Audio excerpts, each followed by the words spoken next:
চারিদিকে রুক্ষ পাথুরে ভূমি, ঝোপঝাড়। সেখানে দেখা মেলে নানা ধরনের প্রাণীর। সেখান থেকে কোনো কোনো প্রাণী মাঝে মধ্যে খাবারের সন্ধানে বা অক্সিজেনের পরিমাণ কমে গেলে নেমে আসে শহুরে জনপদে। এমনই এক দৃশ্য দেখা গেল এদিন পুরুলিয়া শহরের 21 নম্বর ওয়ার্ডে বিদ্যুৎ দপ্তরের বাগানে একটি সজারুকে ছুটে বেড়াতে দেখেন স্থানীয় মানুষ। আর শহরের মধ্যেই প্রাণীর দেখা মেলায় ভিড় করেন উৎসাহিত মানুষ। খবর পেয়ে ঘটনাস্থলে আসেন বনকর্মীরা। স্থানীয় মানুষের সহায়তায় সজরুটিকে জালে জড়াতে সক্ষম হয়। আপাত নিরীহ প্রাণী হলেও ভয় পেয়ে কাঁটাগুলি তীরের মতো উঁচু করে ফেলে, তাতে আক্রান্ত হওয়ার সম্ভাবনা থাকে। তাই অতি সাবধানে প্রাণীটিকে উদ্ধার করে জঙ্গলে ছেড়ে দেওয়া হয়। প্রায় বিলুপ্ত হওয়া সজরু ধরার দৃশ্য এখন দর্শকদের সামনে।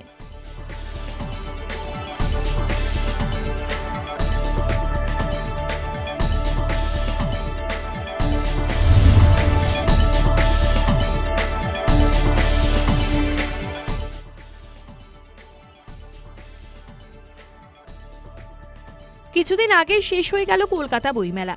এখনো বাংলার বিভিন্ন অঞ্চলে আয়োজন করা হচ্ছে নানা বইমেলার। তবে শুধু ছোটদের জন্য একটি বইমেলা চোখে পড়ল বসিরহাট হাসনাবাদের কাটাখালী অঞ্চলে।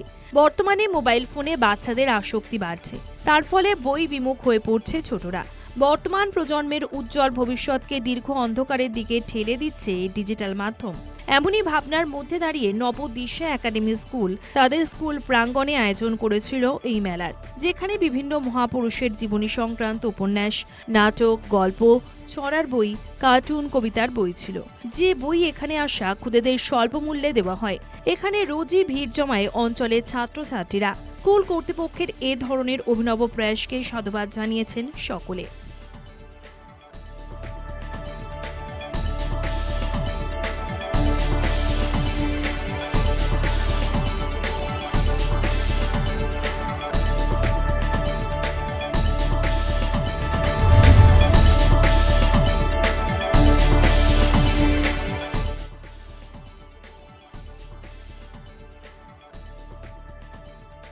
চিকন হলো লখনৌয়ের এক অনন্য সূচিকর্মের শৈলী। পৃথিবীর মানচিত্রে স্থান করে নেওয়া এই শিল্প সময়ের সঙ্গে সঙ্গে অনেকটা বিপর্যস্ত হয়ে পড়েছে। হুগলি চুঁচুড়া মহকুমার অন্তর্গত বাপনান গ্রাম, যা চিকন গ্রাম নামে পরিচিত, সেও হারাতে বসেছে তার অতীতের জৌলস। আগে গ্রামের অধিকাংশ পরিবারগুলো চলত এই কাজের উপর নির্ভর করেই। বর্তমানে হাত খরচা জোগাড় করাই কঠিন হয়ে পড়েছে পরিবারের মহিলাদের কাছে। শাড়ি, বিছানার চাদর, বালিশ ও টেবিলের কভারে ফুটে উঠত এই শিল্পকর্ম। কিন্তু কাপড় ও সুতোর দাম অত্যাধিক বেড়ে যাবার ফলে দাম পাচ্ছেন না শিল্পীরা। মুখ ফিরিয়ে নিচ্ছেন এই শিল্পকর্ম থেকে। অতীতে লখনৌয়ের সঙ্গে তাল রেখে এই গ্রামের শিল্পের বাজার ছিল মুম্বাই, মহারাষ্ট্র, গুজরাটে। সেই ঐতিহ্য ফিরিয়ে আনতে প্রশাসন প্রয়োজনীয় পদক্ষেপ করুক, আবেদন এই শিল্পের সঙ্গে জড়িত মানুষজনের।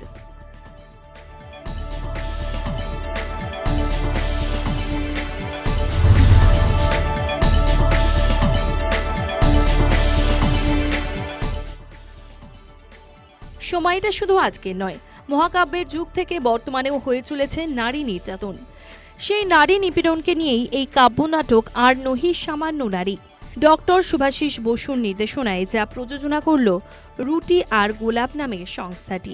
দীর্ঘদিন ধরে নাট্য নির্মাণের সঙ্গে যুক্ত শুভাশিস বাবু। তিনি তাঁর এই সংস্থা নিয়ে বাংলা থিয়েটারের নানা পরীক্ষা নিরীক্ষা করে চলেছেন এবং চলতি থিয়েটার অঙ্গনে যোগ করেছেন নতুন এক আঙ্গিক। সেই আঙ্গিকেরই প্রকাশ দেখা গেল এদিন উবাচ নাট্য উৎসবে। বালির তরুণ সংঘের আশুতোষ গ্রন্থাগারের মঞ্চে দেখা মিলল এই কাব্য নাটকটির। তাতে মণিপুরের সাম্প্রতিক ধর্ষণের ঘটনা, দেশজুড়ে নারী নির্যাতন, এমনকি সাম্প্রতিক ঘটা সন্দেশখালিরও প্রেক্ষাপট মিলে গেল রোশনি, ধ্রুব, আশুতোষ, শুভাশিসের কোরাস কম্পোজিশনে।